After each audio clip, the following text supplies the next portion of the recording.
The number one mistake that I made in that first year of divorce was dating too quickly. Had I just spent a little bit more time alone, I would have gotten more comfortable with being by myself. Take some damn time and be with yourself. Learn to love yourself, learn to enjoy yourself, learn to have fun with just yourself, and just be okay with you.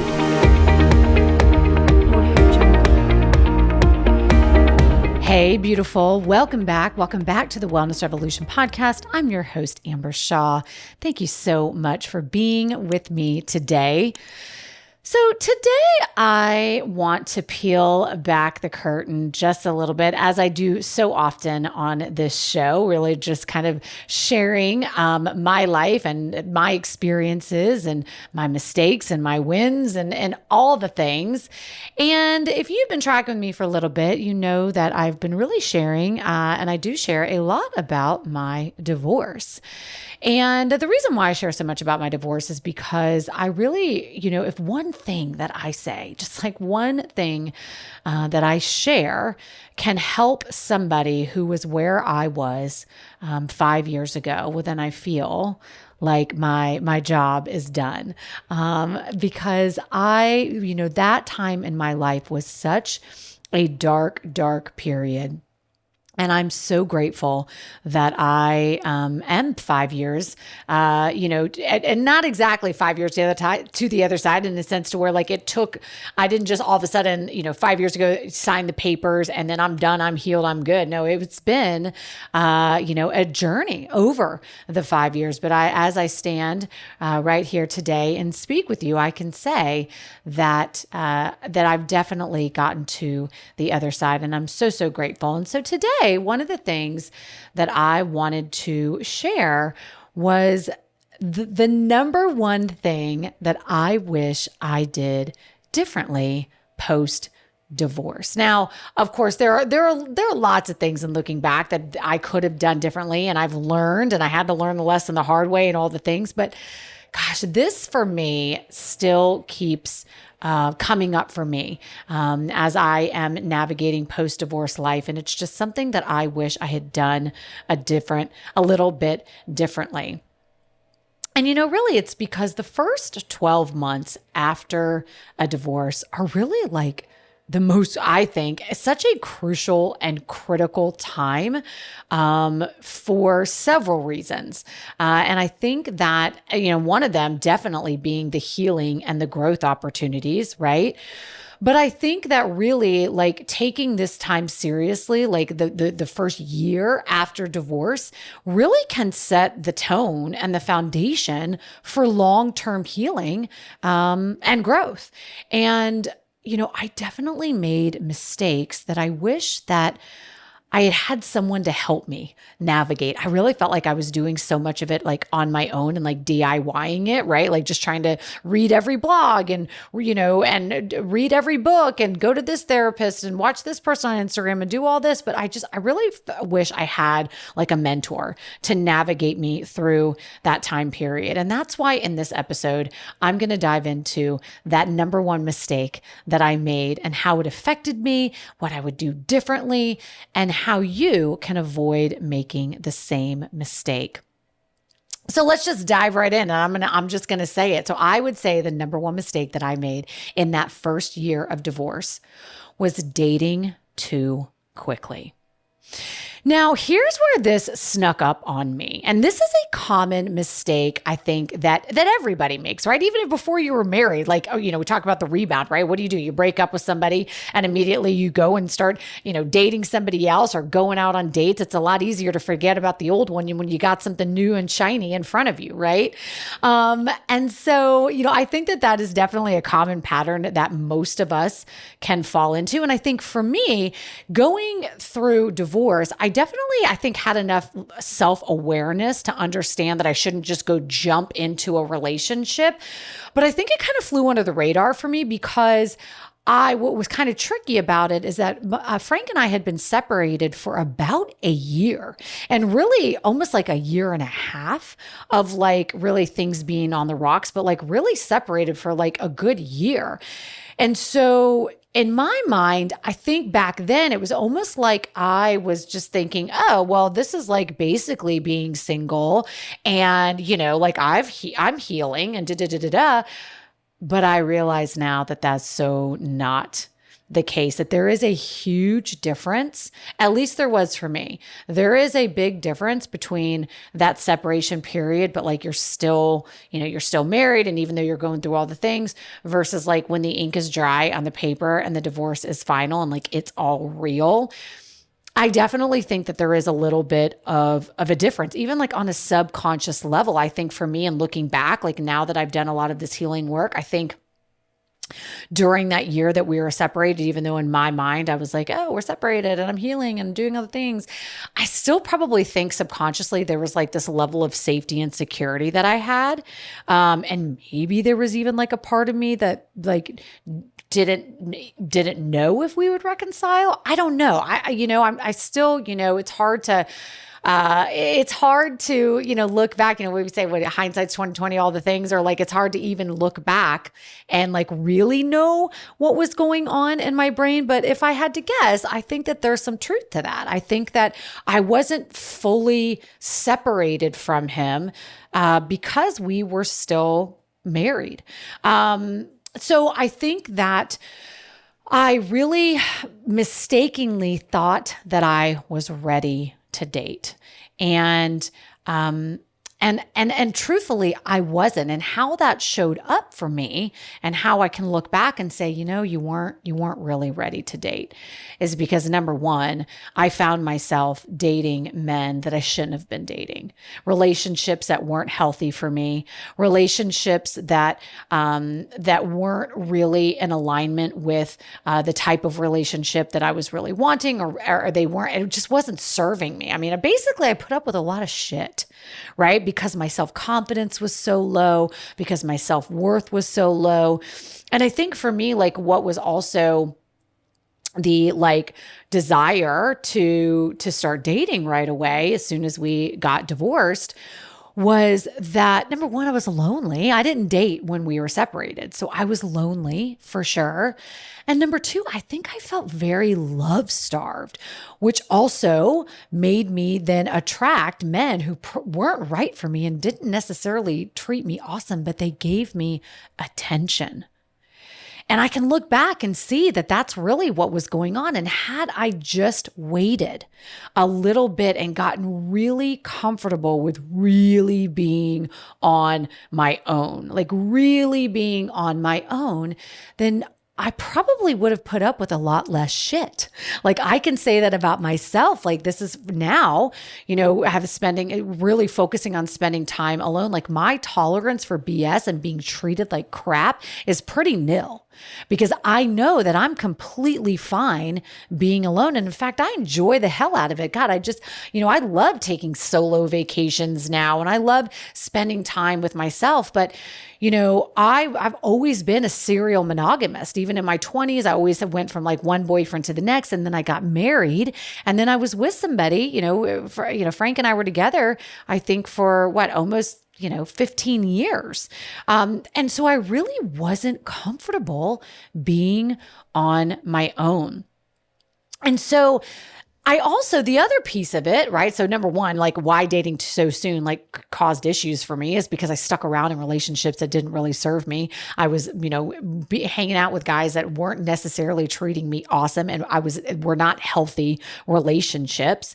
But the other part of it is that I really started to realize like some things about myself that I don't necessarily do so well in a relationship. I learned a lot about like my attachment styles. I learned a lot about my just the way I show up in a relationship. And I know some of that you can't really get into it unless you're like in it. It's kind of hard to explore that. Like yes, you can read all the books and all of that stuff on your own, but it's not until you're faced with the situation, then you really see how you react. And so sometimes you have to like work through some of this stuff in real time. So I think when it comes to like my attachment style and all of that, like no matter if I would have waited a full year or 6 months or like whatever that looked like before dating. I still think that once I started dating, it would have showed up anyways. But I just think had I waited a little bit longer to start dating. And when I say a little bit longer, like honestly, like we got divorced in November and like no shit, like I think I was like on the dating apps by like February.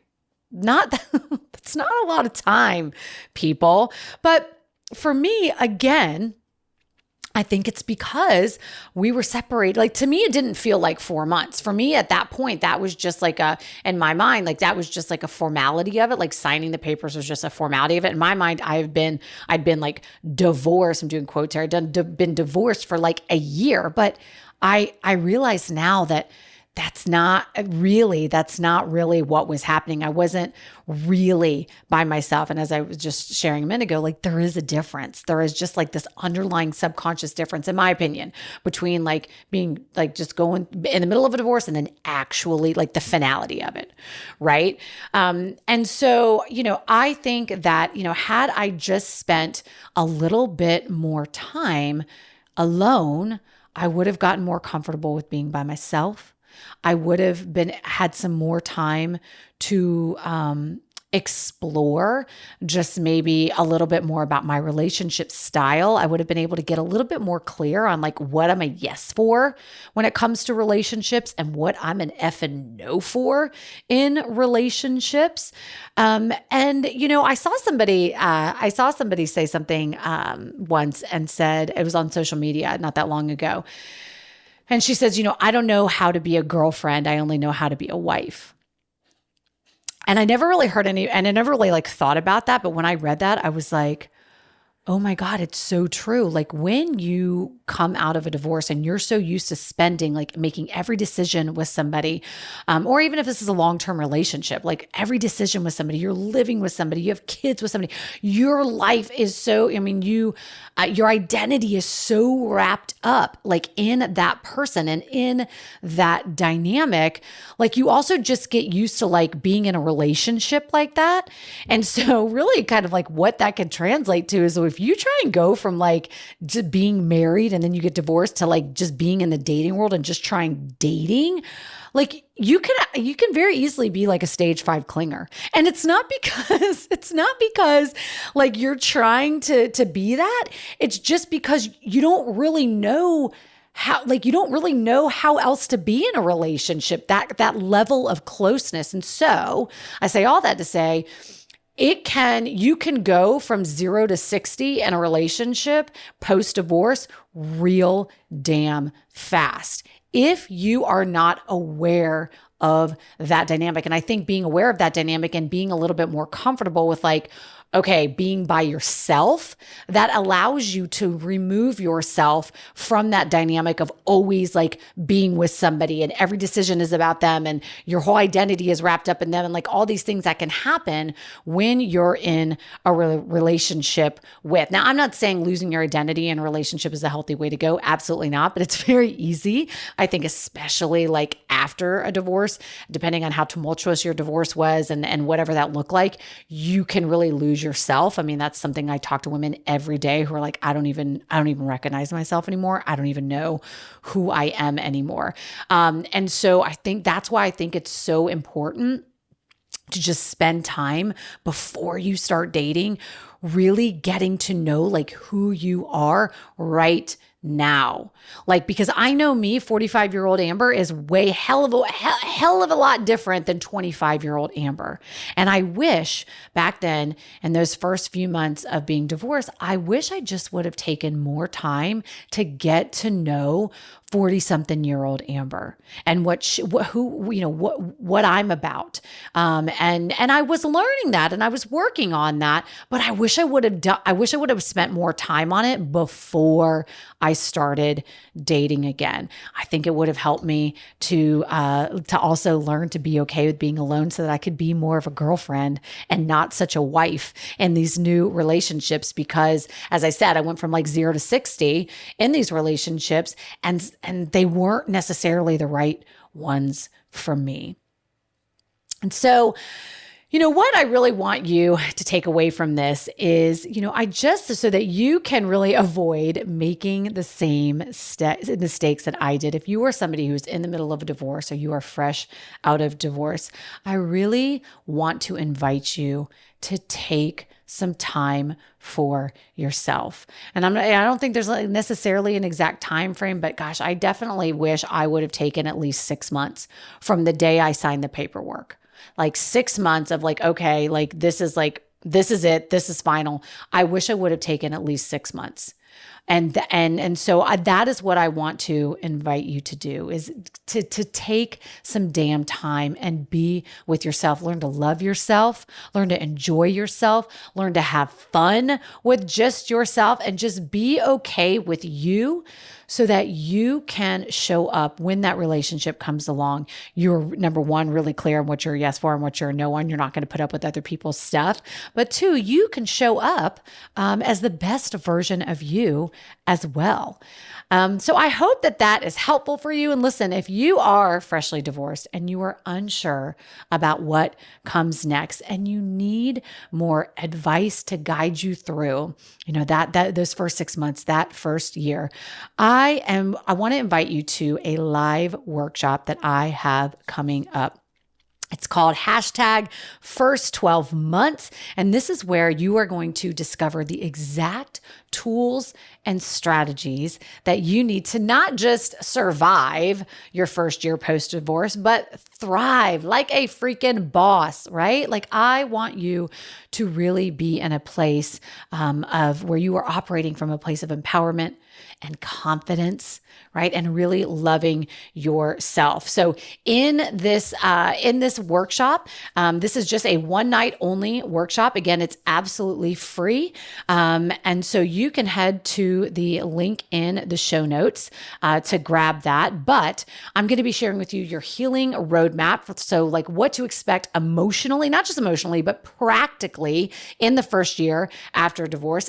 And I'm going to share with you some of the tools to really work through that with strength and confidence and ease. You're also going to walk away with a personalized action plan to begin this new chapter of your life without fear, anxiety, or worry. And I'm going to be giving you the exact framework that I used 5 years ago to really heal from my own divorce and to reinvent myself as a single mom at the age of 40. So head over to the show notes. Grab that link, the #First 12 Months. The workshop is going to be it's a live event, so you could do it from but it's online, so you can do it from the comfort of your own home. And it's going to be August 8th at 5:30 p.m. PST, 8:30 p.m. EST. Thanks so much for joining me, and I'll catch you on the next one.